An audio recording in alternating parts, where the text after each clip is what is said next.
வணக்கம். நம்ம சேனலுக்கு தொடர்ந்து ஆதரவளித்து கூடியிருக்கும் நல்ல உள்ளங்களுக்கு நன்றி. ஹரியானாவில் பரபரப்பு தான். ஏன்னா காங்கிரஸ் தன்னுடைய அந்த தேர்தல் அறிக்கையை வெளியிட்டிருக்காங்க. 2000 ரூபா பெண்களுக்கு, அது மட்டும் இல்லாமல் அது அந்த கைம்பெண்கள், நலிந்த பிரிவினர், அதுவும் இல்லாமல் பார்த்திங்கன்னா மாற்றுத்திறனாளிகள், இவங்களுக்கெல்லாம் 6000 ரூபா கொடுக்குறேன்னு சொல்லியிருக்காங்க. அதுக்கப்புறம் பார்த்திங்கன்னா விவசாயிகளுக்கு இடுபொருள், அது ஒரு முக்கியமான விஷயமா அது பண்ணுறேன் அப்படிங்கிற மாதிரி சொல்லியிருக்காங்க. வேலைவாய்ப்பு கொடுக்குறோம் இளைஞர்களுக்கு அப்படிங்கிற மாதிரி சொல்லி நிறைய திட்டங்களை, கவர்ச்சியான திட்டங்களை அறிவிச்சிருக்காங்க.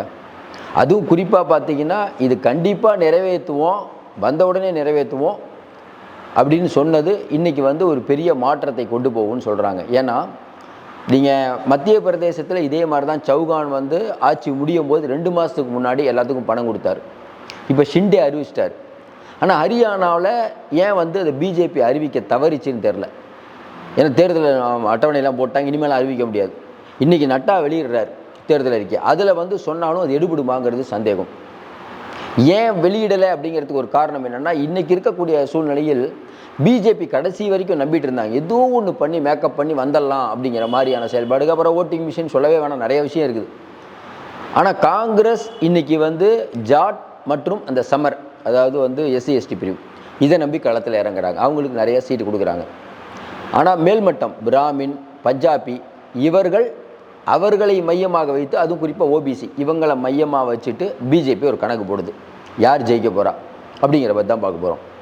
குறிப்பாக பார்த்தீங்கன்னா இன்றைக்கி இருக்கக்கூடிய நிலைமையில் தேர்தல் அறிக்கை எல்லாத்தையும் தாண்டி சமூகங்கள் தான் அதை வெற்றியை தீர்மானிக்கும்.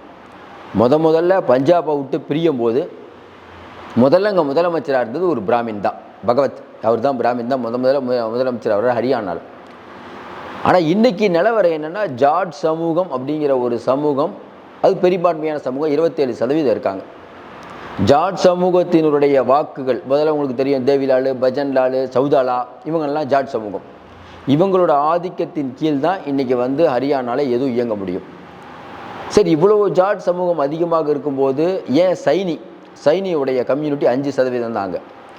அவருக்கு ஏன் இன்றைக்கி முதலமைச்சராக கொடுத்துருக்காங்கன்னா, ஜாட் இனத்தவரை கொடுத்தா கூட, அது பிஜேபி ஜாட் இனத்தவரை பிரதிநிதித்துவம் படுத்தினா கூட ஜாட் மக்கள் ஓட்டு போட மாட்டாங்க. ஏன்னா நல்லா அவங்களுக்கு தெரிஞ்சு போச்சு, விவசாயிகள் பிரச்சனை பெரிய அளவுக்கு ஆகிடுச்சு, இப்போ ஓட்டு கிடைக்காது. ஏற்கனவே அவங்க என்ன பண்ணாங்க, பஞ்சாபில் இருக்கக்கூடிய மோகன்லால் கட்டாரை தான் சிஎம் ஆகினாங்க. ஏன்னா பஞ்சாப்லேருந்து பிரிஞ்சது தான் ஹரியானா, அதில் இருக்கக்கூடிய சிஎம் தான் மனோகர்லால் கட்டார், பஞ்சாபை சேர்ந்தவர். அப்போ பஞ்சாபியர் அதிகமாக இருக்காங்களா, பஞ்சாபி கியரி, அந்த கம்யூனிட்டிக்கு நிறையா கொடுத்துருக்காங்க இந்த தடவை.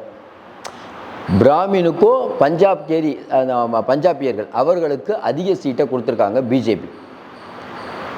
ஜாட், எஸ்சி எஸ்டி, சமர், இவர்களுக்கு அதிக சீட்டு கொடுத்துருக்கிறது காங்கிரஸ். இதில் யார் ஜெயிக்க போகிறா அப்படிங்கிறது தான் களம். ஆனால் ஒரு விஷயம் நல்லா புரிஞ்சுக்கோங்க, இந்த பஞ்சாபில் இருக்கக்கூடிய மக்களுக்கு அதிக சீட்டு கொடுக்கறதன் விளைவாக யாருக்கு டஃப் கொடுக்குறாருன்னா, பிஜேபி யாருக்கு டஃப் கொடுக்குதுன்னா ஆம் ஆத்மிக்கு தான். ஏன்னா ஆம் ஆத்மி இந்த பஞ்சாபில் இருக்கக்கூடியவர்களை தான் பெரிய அளவுக்கு மையமாக கொண்டு இயங்குது. அப்போ பிஜேபி, ஆம் ஆத்மி, காங்கிரஸ் 3 நிற்கும் போது பஞ்சாபில் இருக்கக்கூடிய மக்கள், அதாவது அவங்கெல்லாம் பிஜேபிக்கு ஓட்டு போடுற மக்கள், அந்த வாக்குகளை ஆம் ஆத்மியும் கொஞ்சம் வாங்குது. இது காங்கிரஸுக்கு கெயின்கிறாங்க. முதல்ல நம்ம கூட நினச்சோம் ஆம் ஆத்மி போடுறதுனால காங்கிரஸ் டேமேஜ் ஆகும்னு. ஆனால் இந்த ஒரு சௌரியமும் இருக்குது. ஏன்னா பகவத் மாத் பக்கத்து அவர் ஒரு 10 எம்எல்ஏக்கள் பிரச்சாரம் பண்ணுறாங்க அங்கே. அதையும் தாண்டி குருச்சேத்ராங்கிறது போன பாராளுமன்ற தேர்தலில் காங்கிரஸ் கூட்டணியில் நம்ம ஆம் ஆத்மி நின்றுது, அங்கே தோத்துட்டாங்க. ஆனால் பார்த்தீங்கன்னா அங்கே என்ன சிக்கல்னா, சாவித்திரி ஜிண்டால் இந்தியாவிலே பெரிய பணக்காரங்க, அவங்க பையன் பிஜேபி இருக்கார், அந்தமாக சுயேட்சையாக நிற்கிது. அது பிஜேபிக்கு ஒரு தலைவலி. பிஜேபி எங்கெங்கெல்லாம் ஜெயிக்கலாம்னு நினைக்கிறாங்களோ அங்கே ஆம் ஆத்மியால் பிஜேபி டிஸ்டர்ப் ஆகுது அப்படிங்கிறத புரிஞ்சுக்க முடியுது. இந்த பக்கம் காங்கிரஸ் என்ன பண்ணுது, காங்கிரஸ் ஆட்சியில் இல்லை, விவசாயிகளுடைய பெரிய அளவுக்கு ஆதரவு, அதுவும் இல்லாமல் விகேஷ் போகத் அவர்களுக்கு இழைக்கப்பட்ட அநீதின்னு அந்தமாக ஒரு பிரச்சாரம், இதெல்லாம் பெரிய அளவுக்கு எடுபடுது. ஏன்னா நிறைய இடத்துல பிரச்சாரத்துக்கே போக முடியல. இன்னொன்று பிஜேபிக்கு ஒரு பெரிய சிக்கல் என்னென்னா, போட்டி வேட்பாளர்கள் நிறையா வந்துட்டாங்க. அப்போ என்ன பண்ணுறாங்க, குறிப்பாக பார்த்திங்கன்னா சோனிபட் அப்படின்னு ஒரு தொகுதி, அங்கே முழுக்க ஜாட் அவங்க தான் இருக்கக்கூடிய தொகுதி. ஆனால் அங்கே போய் என்ன பண்ணுது பிஜேபி, ஒரு பிராமணரை நிறுத்துகிறாங்க. நீங்கள் கேட்கலாம், என்னங்க கால்குலேஷன், பிராமணரை போய் ஏன் நிறுத்துகிறாங்க அப்படின்னா, ஜாட் இனத்துக்கு எதிராக மற்ற கம்யூனிட்டியை ஒன்றிணைக்கக்கூடிய பிஜேபி முயற்சி. அது சரியாக வருமா வராதான்னா என்ன சிக்கல் இங்கேன்னா, ஜாட்டின மக்கள் ரைட் காங்கிரஸ் ஓட்டு போடுவாங்க. நீங்கள் எல்லா கம்யூனிட்டியும் ஒன்றா இணைக்கிறேன்னு சொல்கிறீங்க. ஆனால் மக்கள் என்ன நினைக்கிறாங்கன்னா, இன்றைக்கி ஆட்சிக்கு எதிரான ஒரு கோபம் இருக்குது. அதனால் இந்த தடவை ஜாதியை தாண்டி அது வேறு மாதிரி தீர்மானிக்கும் தான் நம்ம நினைக்கிறோம். அதற்கு உதாரணம் வந்து 2009 தேர்தலில் எல்லாருக்கும் தெரிஞ்சிருக்கும். பிஜேபி சீட்டே வாங்கலைங்க எங்கள் ஹரியானாவில். ஆனால் 2014 பார்த்தீங்கன்னா 7 சீட்டு வாங்குறாங்க, 10 சீட்டுக்கு இதில் எம்பியில். எப்படி 7 சீட்டு? ஒன்றுமே இல்லாத 2009 எப்படி 2014 7 சீட்னா மோடி அலை, வெகுவான மோடி அலை அடிச்சுக்கும் போது என்ன பண்ணிட்டாங்க, அப்போ ஜாட்டு மற்ற எல்லா கம்யூனிட்டிக்கும் நிறையா சீட்டு கொடுத்து அப்போ பெரிய அளவுக்கு அடித்தது. மோடியோடைய ஃபேக்ட்ரி ஒன்று, ஜாட்டினம் மற்றவங்களுக்கெல்லாம் நிறைய ஒதுக்கீடு கொடுத்தாங்க. காங்கிரஸ்ன்றது ஜாட்டினத்தை வாங்கினாங்க. அது 2019 ரெண்டாவது தடவை நடந்தது 2019. அதுலேயும் ஒர்க் அவுட் ஆச்சு. ஆனால் என்னென்னா அதில் 40 சீட்டு தான் முடித்தாங்க. அப்போ கூட்டணி ஆச்சு தான் ஜேஜேபியோட.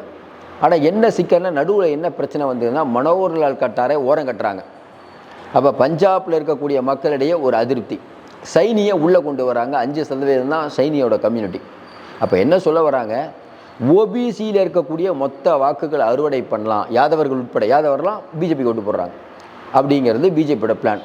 ஆனால் எங்கே இவங்க தோற்று போகிறாங்க அப்படின்னா, தொடர்ச்சியாக ஹரியானாவில் மாநில இளைஞர்களுக்கு வேலை இல்லை. நடுவில் பார்த்தீங்கன்னா அந்த மதக்கலமுறை நடந்து ஒரு 10-15 நாள் வந்து அங்கே நூல் மாவட்டத்தில் ஒன்றுமே பண்ண முடியல. இன்னும் பார்த்தீங்கன்னா மிக முழுக்க வேலையில்லா திண்டாட்டம். ஹரியானாவிலேருந்து இந்த ஹமாஸ் இஸ்ரேல் அங்கே வந்து அந்த பேண்டேஜ் தொழிலுக்கு போகிற பசங்க நிறைய பேர். இப்போ கூட பார்த்தீங்கன்னா இஸ்ரேலில் வந்து இப்போ ஒரு வேலைக்கு ஆள் எடுக்கிறாங்க, ஹரியானாவில் தான் நிறைய பேர் போகிறாங்க. முழுக்க வேளாண்மையை நம்பிக்கொண்டிருக்கிற ஹரியானாவில் இன்றைக்கி திண்டாடி கொண்டு இருக்கிறது. அப்போ மாதம் 2000 ரூபாய் அப்படின்னு முதல்ல காங்கிரஸ், இது ஃபஸ்ட்டு காங்கிரஸ் தான் சொல்கிறாங்க, ஃபஸ்ட்டு சொல்லிட்டாங்க.